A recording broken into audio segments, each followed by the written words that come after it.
Hello दोस्तों, नमस्कार। दोस्तों, हमारी मुगल वंश की एनसीईआरटी की जो सीरीज़ चल रही थी, इसमें हमने अकबर का जो पार्ट 1 था वो कंप्लीट कर लिया था। अब अकबर की जो अन्य प्रशासनिक व्यवस्थाएं थी, अकबर के जो नवरत्न थे, उनके बारे में हमें पढ़ना है।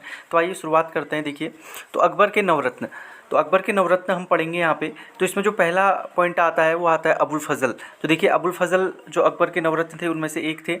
अभी हम इसको देखेंगे, अकबर के जो नवरत्न हैं कौन कौन से हैं। बात बात MDH करके निकल के आता है, बात बात MDH। ठीक, जो बी से हैं, बी से भगवान दास, ए से अबुल फजल, टी से तानसेन, बी से बीरबल, ए से अब्दुल रहीम खाने खाना और टी से टोडरमल। और फिर होता है MDH, M for Mansa, D for मुल्ला दो प्याजा और एच से हकीम हकाम। ठीक, तो देख लीजिए, इसमें जो नवरत्न में इसका जो पहला नाम आ रहा है वो है अबुल फजल। अबुल फजल कौन है? कवि और सलाहकार। अकबर के जो नवरत्न थे उनमें जो अबुल फजल हैं वो क्या थे? कवि और सलाहकार थे। उसके अलावा अबुल फजल ने दीन इलाही धर्म का जो था, इनका प्रधान बनाया गया था। ठीक, अबुल फजल को अकबर के द्वारा जो दीन इलाही धर्म चलाया जाता है, कब चलाया जाता है? 1582 में, 1582 में अकबर के द्वारा एक नया धर्म चलाया गया था, दीन इलाही। ठीक, उसका प्रधान किसको नियुक्त किया गया था? अबुल फजल को नियुक्त किया गया था। ठीक, उसके अलावा देखिए, अबुल फजल ने पंचतंत्र का फारसी अनुवाद किया है। पंचतंत्र एक ग्रंथ है और इसका जो फारसी अनुवाद किसके द्वारा किया गया है, ये क्वेश्चन बहुत बार पूछा गया है और सबसे इंपॉर्टेंट क्वेश्चन है। अबुल फजल ने ही पंचतंत्र का फारसी अनुवाद किया था और किस नाम से किया था? अनवर सुहेली या सादात नाम से किया था। ठीक, अब याद रखेंगे, जो मुगल वंश है इसकी जो राजकीय भाषा होती है, यानी जो ऑफिशियल लैंग्वेज होती है, वो क्या होती है? फारसी होती है। तो यानी यहाँ पे जितने भी कवि आएंगे वो क्या करेंगे? जो पुरातन हिंदू ग्रंथ हैं उनको जो ट्रांसलेट करेंगे तो किस लैंग्वेज में करेंगे? फारसी भाषा में करेंगे। तो पंचतंत्र का जो फारसी अनुवाद किया था, किसने किया था? अबुल फजल ने किया था। और किस नाम से किया था? अनवर सुहेली या सादात नाम से किया था।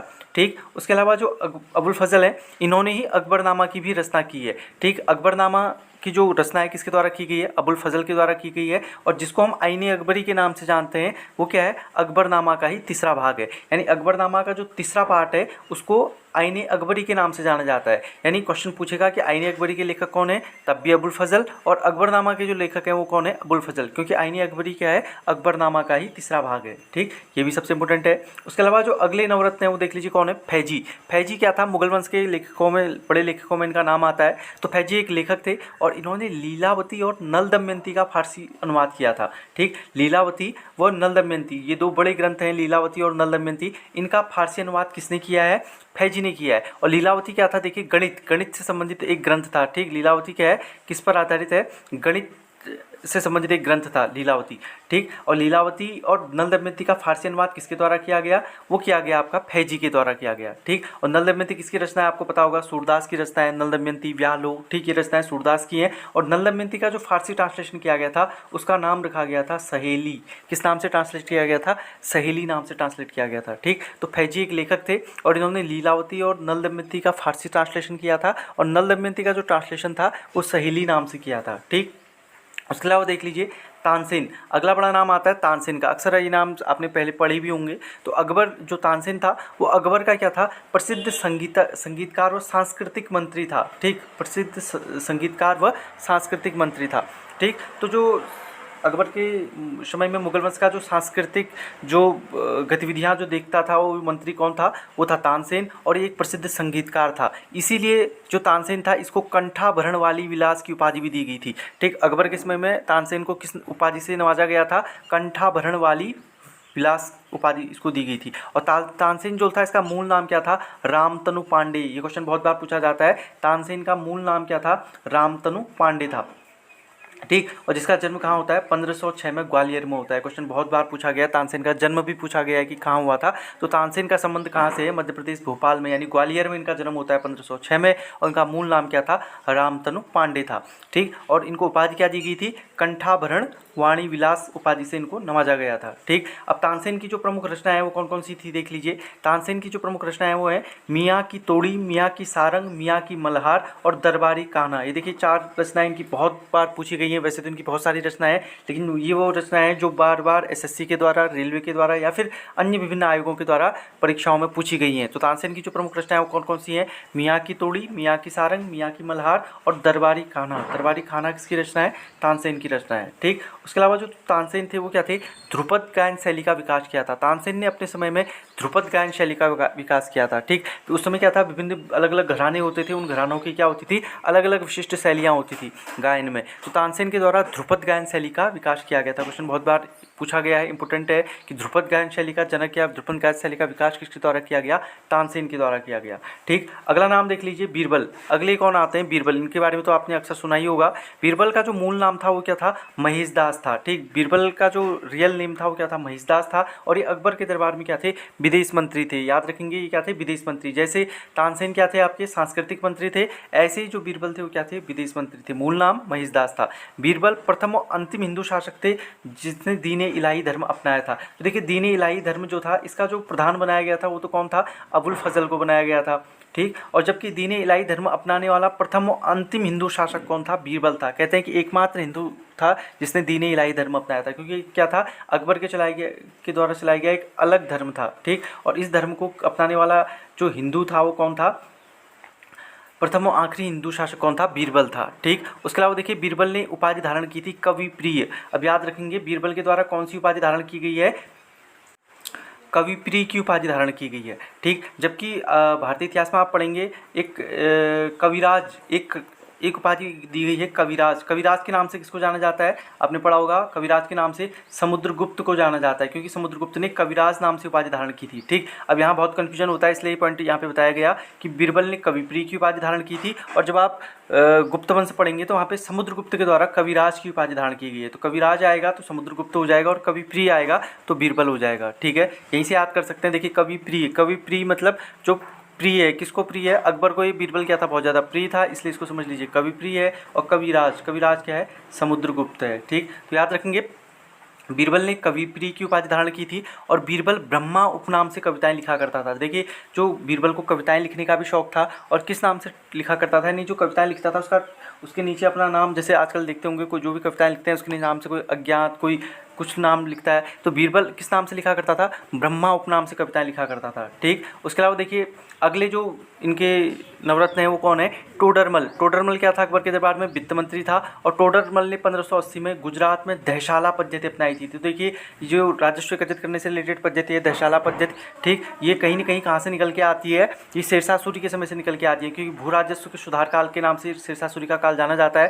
तो देखिए, जो टोडरमल है वो क्या है, अकबर के दरबार में क्या था, वित्त मंत्री था, और इसके द्वारा 1580 में गुजरात में दहशाला पद्धति लागू की गई थी। सबसे इंपॉर्टेंट पॉइंट है। ठीक, उसके अलावा देख लीजिए, मानसिंह क्या है, अकबर के दरबार का सेनापति है। ठीक, उसके अलावा देख लीजिए, अब्दुल रहीम खाने खाना, ये एक लेखक थे। इनके द्वारा 1590 में बाबरनामा का फारसी अनुवाद किया गया था, तुजुके बाबरी के नाम से। देखिए, बाबरनामा जो था बाबर के समय में लिखी गई थी, जो कि तुर्की भाषा में लिखी गई है, जबकि हुमायूंनामा गुलबदन बेगम ने लिखी थी, जो कि फारसी भाषा में थी। ठीक, तो अब्दुल रहीम खाना जो है, ये क्या है, लेखक थे। 1590 में इनके द्वारा जो है बाबरनामा का फारसी ट्रांसलेशन किया गया था, किसके नाम से, तुजुके बाबरी के नाम से। ठीक, उसके अलावा देख लीजिए, मुल्लादो प्याजा। अगले नवरत्न कौन है, मुल्लादो प्याजा। इनका मूल नाम क्या था, अब्दुल मोमिन। देखिए, इनका मुल्लादो प्याजा जो नाम पड़ा था, कहते हैं इनको क्या था, एक दो प्याजा करके उसमें एक क्या हुआ करता था, दो प्याजा के नाम से एक खाने की कोई एक डिश थी, दो प्याजा। उनको ये बहुत ज़्यादा पसंद करते थे, इस कारण इनको मुल्ला दो प्याजा के नाम से जाना गया था, और जबकि इनका मूल नाम क्या था, अब्दुल मोमिन था। ठीक, उसके अलावा देखिए, मुल्ला दो प्याजा क्या थे, गृह मंत्री। अकबर के समय के जो गृह मंत्री थे मुल्ला दो प्याजा थे। उसके बाद अगला नाम आता है हकीम हकाम या फ़कीर अजीउद्दीन। ये क्या थे, अकबर के दरबार के धार्मिक मंत्री हुआ करते थे। ठीक, तो ये अकबर के नवरत्न थे, देख लिए हमने। उसके बाद आगे चलते हैं। देखिए, अकबर के दरबार के प्रसिद्ध चित्रकार। देखिए, अकबर के दरबार में दो प्रसिद्ध चित्रकार भी थे, इसके अलावा कौन थे, अबू समद व अब्दुल समद। ठीक, अबू समद या अब्दुल समद के नाम, अच्छा, अकबर के दरबार के प्रसिद्ध चित्रकार अबू समद या अब्दुल समद नाम से इनको जाना जाता है। उसके अलावा देखिए, सीरी कलम की उपाधि अकबर ने किसको दी है, अब्दुल समद को दी है। देखिए, यहाँ पे दो उपाधियाँ आती हैं, एक सीरी कलम, दूसरी जीरी कलम। ठीक, शीरी कलम 100 से सीरी 100 से समद। सीरी कलम की उपाधि अब्दुल समद को दी गई है, और जीरी कलम की उपाधि महमूद हुसैन को दी गई है। दोनों उपाधियाँ बहुत महत्वपूर्ण हैं और बार बार पूछी गई हैं। तो सीरी कलम की उपाधि अब्दुल समद को, और जीरी कलम की उपाधि महमूद हुसैन को दी गई है। ठीक, अकबर ने अपने समय में अनुवाद विभाग की स्थापना की थी। देखिए, अकबर ने क्या किया था, अपने समय में भारतीय इतिहास के जो सबसे महत्वपूर्ण ग्रंथ थे उनको ट्रांसलेट करवाया था। किस लैंग्वेज में, फारसी भाषा में ट्रांसलेट किया था। इसीलिए अकबर ने क्या किया, अपने समय में अनुवाद विभाग की स्थापना की है। ठीक, उसके अलावा देख लीजिए अकबर के शासनकाल को हिंदी साहित्य का स्वर्ण युग कहा जाता है। देखिए अकबर का शासनकाल हिंदी साहित्य का स्वर्ण युग कहा जाएगा। अकबर के बाद जहांगीर आएगा, उसका शासनकाल चित्रकला का स्वर्ण युग कहा जाएगा। इसके बाद शाहजहां आएगा, शाहजहां का स्वर्णकाल स्थापत्य कला का स्वर्णकाल कहा जाएगा। तो अकबर का जो शासनकाल है वो क्या है, हिंदी साहित्य का स्वर्ण युग कहा जाता है। ठीक, उसके अलावा देख लीजिए अकबर की जो धार्मिक नीति है, क्या क्या इसकी धार्मिक धर्म से रिलेटेड इसने क्या क्या काम किए। इबादत खाने का निर्माण, देखिए 1575 में इसने क्या किया था, फतेहपुर सीकरी में एक इबादत खाने का निर्माण किया था। ठीक, आपको पता था कि 1572 में जब ये गुजरात विजय करके आता है, किसके खिलाफ, गुजफ्फर तृतीय के खिलाफ इसने गुजरात विजय जीत की थी और गुजरात इसने जीता था। उसके बाद इसने क्या किया था, 1573 में ही क्या किया था, फतेहपुर सीकरी का निर्माण किया था। 1573 में फतेहपुर सीकरी का निर्माण किया था, कहाँ किया था, आगरा के पास किया था। और इसका डिज़ाइन किसने तैयार किया था, बहाउद्दीन ने तैयार किया था। ये सब हम पिछली वीडियो में डिस्कस कर चुके हैं। तो इबादत खाने का निर्माण इसने 1575 में किया और कहाँ किया, उसी फतेहपुर सीकरी में किया था। ठीक, तो इबादत खाने का निर्माण 1575 में किया गया अकबर के द्वारा फतेहपुर सीकरी में, और 1578 में यानी 3 साल बाद उस इबादत खाने को क्या किया था, सभी धर्मावलंबियों के लिए खोल दिया गया था। मतलब अकबर ने क्या किया था, सभी धर्मों को एक छत के नीचे लाकर एक नया धर्म बनाने की शुरुआत की थी एक तरह से। ठीक, तो इसने क्या किया है, सबसे पहले 1575 में एक इबादत खाने का निर्माण किया। मतलब एक तरह से क्या था, जहाँ पे जाके क्या होता है, जहाँ पे जाके कोई भी अपनी प्रार्थना कर सकता है, किसी भी धर्म का व्यक्ति। ठीक, लेकिन ये पहले सभी के लिए नहीं था। 1575 में इबादत खाने का निर्माण किया था इसने, और 1578 में इस इबादत खाने को सभी धर्मावलंबियों के लिए खोल दिया गया था। ठीक, अब इस इबादत खाने में क्या होता था, देख लीजिए प्रत्येक बृहस्पतिवार को संध्या के समय नियमित रूप से धार्मिक विचार विमर्श किया जाता। यानी हर बृहस्पतिवार को क्या होता था कि यहाँ पर शाम के समय एक विचार विमर्श किया जाता था, धार्मिक गोष्ठी होती थी। ठीक, और इबादत खाने में धार्मिक भाग लेने वाले कुछ आचार्य होते थे। यानी जो धार्मिक गोष्ठियाँ होती थी तो हर धर्म से एक एक रिप्रेजेंटेटिव वहाँ पे होता था। तो हिंदुओं की तरफ से देखिए कौन होता था, जो और उस गोष्ठी में जो भाग लेते थे विभिन्न धर्म के, उनको आचार्य कहा जाता था। हिंदुओं की तरफ से पुरुषोत्तम और देवी। देखिए अकबर ने जो इबादत खाना स्टार्ट किया था उसमें जो सभी धर्मों के लिए जब उसको खोला गया 1578 में, तो उसमें समय समय पर जो भी हर बृहस्पतिवार की शाम को जो गोष्ठी होती थी उसमें हिंदुओं की तरफ से जो भाग लेते थे उनको क्या कहा जाता था, पुरुषोत्तम और देवी कहा जाता था। ये सवाल भी बहुत बार पूछा गया है। उसके अलावा पारसी की तरफ से जो उसमें शामिल होते थे उनको दस्तूरजी मेहरजी राजा के नाम से जाना जाता था। ईसाई की तरफ से जो शामिल होते थे उनको रुडोल्फ अकाविवा और एंटोनी मानसेराट कहा जाता था। ठीक, यहाँ से ये क्वेश्चन बहुत बार पूछा गया है, विशेषकर हिंदू वाला। हिंदू जो सम्मिलित होते थे पुरुषोत्तम और देवी, पारसी जो आते थे उनको दस्तूरजी मेहरजी राजा, ईसाई जो आते थे उनको रुडोल्फ अकाविवा और एंटोनी मानसेराट, और जैन से जो निकल के आते थे उनको हरविजय सूरी और जयचंद सूरी के नाम से जाना जाता था। इसमें हरविजय सूरी और जयचंद सूरी भी मोस्ट इंपोर्टेंट क्वेश्चन है, क्योंकि इनसे आगे सवाल बनता है। क्या सवाल बनता है, देख लीजिए। अकबर ने हरविजय सूरी को जगत गुरु की उपाधि दी थी। ठीक है, कौन है, हरविजय सूरी, जिसने हर चीज विजय कर ली है। तो हरविजय सूरी को जगत गुरु और जयचंद सूरी को युग प्रधान की उपाधि दी। अब देखिए याद कैसे कर सकते हैं, हरविजय सूरी, हरविजय जो क्या है, हर चीज़ को विजित कर लेता है, यानी क्या है, वो जगत गुरु। ठीक है, पूरे जगत का गुरु हो गया हरविजय सूरी। और जयचंद जो पहले ही जीत चुका है, यानी वो युग प्रधान। ठीक है, ये ऑलरेडी जीत चुका है, समझ लीजिए। तो अकबर ने हरविजय सूरी को जगत गुरु की उपाधि दी है और जयचंद सूरी को युग प्रधान की उपाधि दी है। ठीक, ये क्वेश्चन बहुत बार पूछा जाता है यहाँ से। उसके अलावा देख लीजिए अकबर ने 1582 में दीन-ए इलाही या तौहीद इलाही धर्म की स्थापना की थी। तो मैंने बताया था कि अकबर ने क्या किया था, एक विशेष धर्म चलाने का शुरुआत की थी, और इस धर्म का नाम क्या था, दीन-ए इलाही या फिर तौहीद इलाही के नाम से जाना जाता है, जिसका जो प्रमुख था यानी प्रधान कौन था, अबुल फजल। ठीक, कौन था, अबुल फजल को इसका क्या बनाया गया था, इसका हेड।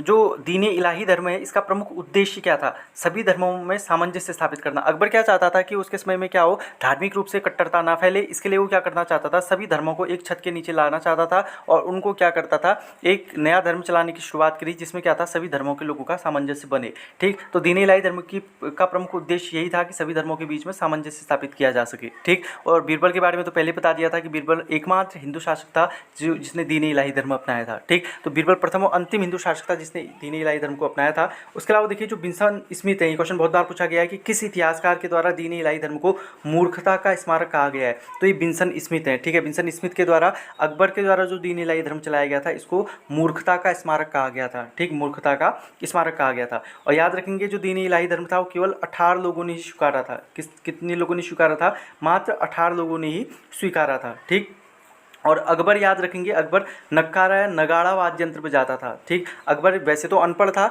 लेकिन वो था क्या था, बहुत सारी कलाओं में निपुण भी था। और अकबर क्या करता था, नक्कारा या नगाड़ा वाद्य यंत्र बजाया करता था। ठीक, उसके अलावा देख लीजिए अकबर ने क्या किया, इलाही संवत की स्थापना करी 1583 में। देखिए जैसे आप जानते हैं हिंदू होते हैं, हिंदुओं का क्या है, शक संवत है।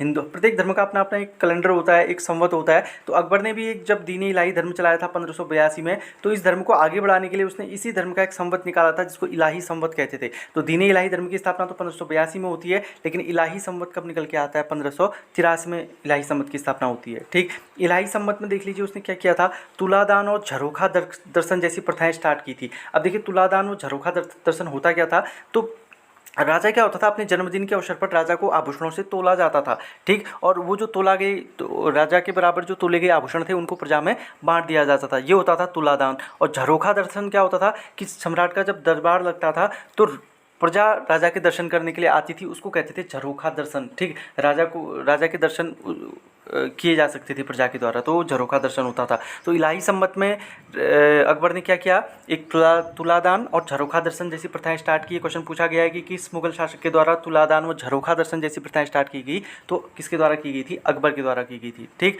उसके अलावा देख लीजिए अकबर जो था शेख सलीम चिश्ती का परम भक्त था। तो देखिए शेख सलीम चिश्ती जो थे उन्हीं का एक परम भक्त था, क्योंकि जो आगरा में आप देखेंगे जो शेख सलीम चिश्ती की जो दरगाह है, ये भी किसके द्वारा स्थापित की गई है, अकबर के द्वारा की गई है। देखिए शेख सलीम चिश्ती की दरगाह भारत की बड़ी दरगाहों में से एक है। और इस अकबर चूँकि शेख सलीम चिश्ती का बहुत ज़्यादा परम भक्त था, इसी के कारण अकबर ने जो है शेख सलीम चिश्ती की दरगाह स्थापित की। कहाँ पे की, आगरा में की। ये क्वेश्चन भी बहुत इंपॉर्टेंट है। उसके अलावा देख लीजिए मजहर या अमोघत्व की घोषणा 1579 में। अब देख लीजिए मजहर या अमोघत्व होता क्या था, अकबर ने जो धर्म स्टार्ट किए थे इन सब का मतलब क्या था कि सभी धर्मों के बीच में एक सामंजस्य बनाया जाए। और इसीलिए अकबर ने क्या किया, मजहर या अमोघत्व की घोषणा की। मतलब उसने क्या कहा कि जो सारी रिलीजियस पावर है, यानी जो सारी धार्मिक शक्तियां हैं वो किसके पास है, राजा के पास है। यानी और राजा कौन है, अकबर। यानी अकबर जो कह रहा है वो क्या है, भगवान का एक तरह से फरमान है। यानी जो आस्था का जो मुख्य केंद्र बिंदु है वो कौन है, राजा है। उसने कहा कि राजा जो कह दे वही ईश्वर का आदेश है। क्योंकि क्या था, उसमें धार्मिक कट्टरताएं फैली हुई थी, अलग अलग धर्मों का प्रचार प्रसार चल रहा था। तो लोग क्या करते थे, कभी कभी धार्मिक विचारधाराओं में बचते हुए क्या करते थे, राजा के खिलाफ विद्रोह भी कर देते थे। इसी को दबाने के लिए अकबर ने क्या किया, मजहर या अमोघत्व की घोषणा की। उसने कहा कि राजा जो कहे वही क्या है, ईश्वर का आदेश है। इसीलिए मजहर और अमोघत्व का मतलब क्या होता है कि सारी रिलीजियस पावर यानी जो सारी धार्मिक शक्तियाँ वो किसके पास होती हैं, राजा के पास होती हैं। और एक तरह से राजा ईश्वर का प्रतिनिधि होता है। ठीक, तो इसीलिए अकबर ने मजहर या अमोघत्व की घोषणा की थी। और कब की है, 1579 में की है।